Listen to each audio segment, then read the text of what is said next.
Personal style is dead. You're either cottagecore, Y2K, clean girl, dark academia, Japandi, or dopamine decor. Today we're talking about how social media shapes our personal preferences and pressures us into fitting into a certain aesthetic or a certain style. The phenomenon of social media is super interesting because never before have we seen as much publications and content in this fast of a pace than ever before. Back in the day, you compared yourself to celebrities in magazines, movies, but today you compare yourself to basically everyone. Anyone can post online, anyone can create content, and the publishing frequency is getting faster and faster. Everyone wants to be seen and heard, and everyone feels like they have to keep up with trends and the demand to grab the attention of people. With this, we're seeing trend cycles turn over faster and faster. Anything can become a trend overnight. The algorithm picks it up and shows it to you over and over until it starts influencing you subconsciously. Companies pick up on this, and niche items then become mass market items that anyone and everyone can buy. Things start to look more alike. Everyone is buying the same thing, consuming the same thing. Our styles are looking more and more the same. Our homes are looking more and more the same. And even our faces are looking more and more the same, with beauty procedures being more common and more accessible and acceptable. We all want the same Instagrammable face. But all this comes at a cost. Originality gets lost. And a word for this was coined in the book Filter World called algorithmic homogenization. I personally experienced this living in Düsseldorf here in Germany. It's a big city known for its style, and I always knew what the current trend was without going into stores and shopping and consuming fashion content, just because everyone was wearing what was trendy. So the thing that everyone was wearing was what was trending at the time. So this came in the form of specific sneakers, specific winter puffy coats, specific beanies, you name it. When you stepped out on the street, you immediately know what the trend was. I even had this funny incident where I was walking home one night and I passed this one house where there were shoes lining the house. So obviously they were having some type of gathering. And when getting closer, I noticed that it was the same pair of shoes 8 times. So obviously everyone there knew what the trend was. Everyone there was up to date with the trend, and everyone was wearing the current trend. And apparently everyone showed up with the same pair of shoes. And the way social media amplifies the trend is once a trend starts, creators pick it up.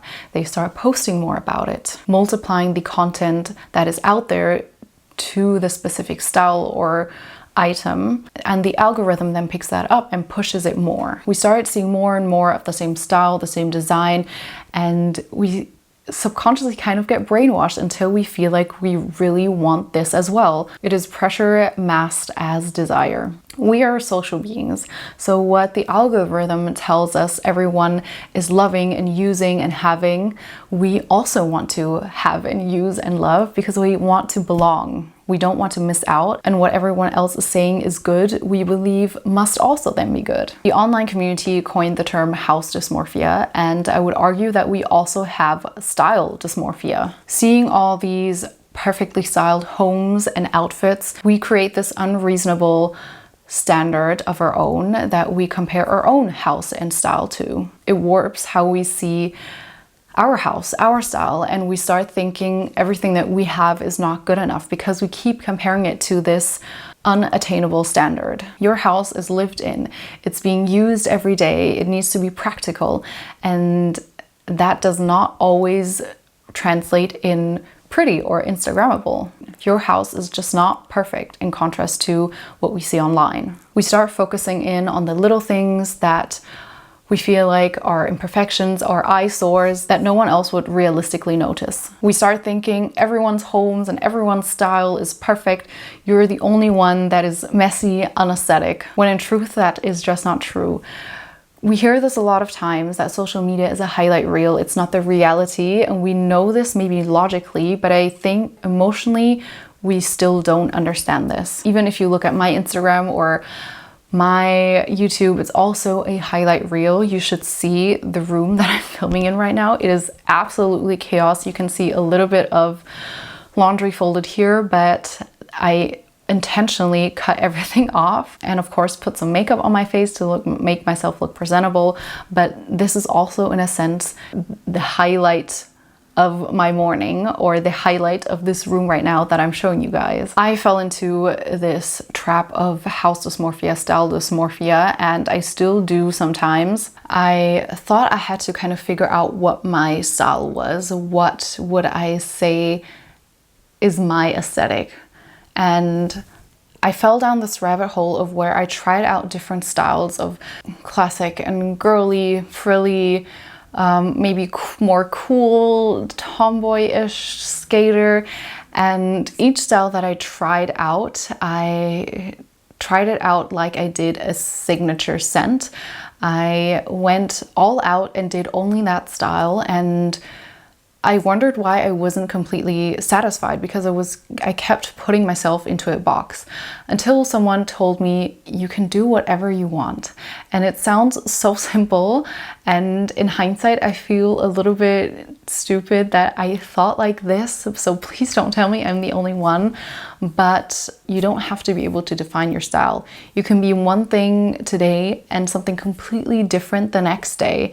And I think I needed someone in the moment to tell me that that is okay, because we keep getting so much messaging of specific styles and what is considered aesthetic and what isn't considered aesthetic, that I think as a young, malleable mind, I fell into that aesthetic trap. I wanted to copy what other people did and what everyone else had considered is good.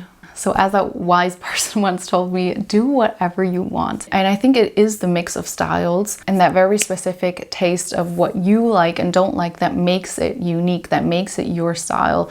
So you don't have to have your living room be completely mid-century or completely cottagecore or whatever. If one piece speaks to you, then that is a part of your style, and mix it in a way that makes you happy. And if that doesn't have a name, that does not matter. I think we really need to celebrate the uniqueness of people's taste. I think everyone is super unique, and their taste because of this is really unique, and I'd love to see that uniqueness come back and have unique faces, unique styles, unique homes, and everyone has also really unique lives. So things that you need from your home, from your clothes, will be really different. And I think we don't celebrate uniqueness enough, especially in times of social media. People want to be recognized, they want to get approval, and the easiest way is to copy what everyone else is already saying is great. So some very practical ways I started to try to go back and listen to my inner voice. What do I like? Of course, it is not 100% foolproof. You will always get some type of messaging from outside. And I, for example, do still use social media, so I will still always have that messaging, but I try to approach it really consciously, and, for example, unfollowed a lot of fashion accounts, deleted fashion pin boards, unfollowed interior accounts. For one, I do find that those accounts trigger my my consumerism and make me want to buy clothes, buy furniture. But also I do find that with getting so much messaging from the outside of how style and design should look like, I'm kind of suppressing my inner voice, and I want that to come out more. I want to imitate less and try to create more to get back my own voice and my personal style and aesthetic. I'd love to know if you have noticed this phenomenon of algorithmic homogenization. If not, I'd really encourage you to pay attention to how you think about your style, your design, your home, your aesthetic. Is it because you really like it and it's unique to you, or are you copying other people on some level. If you enjoyed this topic, be sure to give it a thumbs up and subscribe for more on intentional living. Thank you so much for spending your time with me today. I'd love for you to comment down below what your aesthetic journey is, what your experience has been so far. Thank you so much for spending your time with me, and I'll see you in my next video. Bye.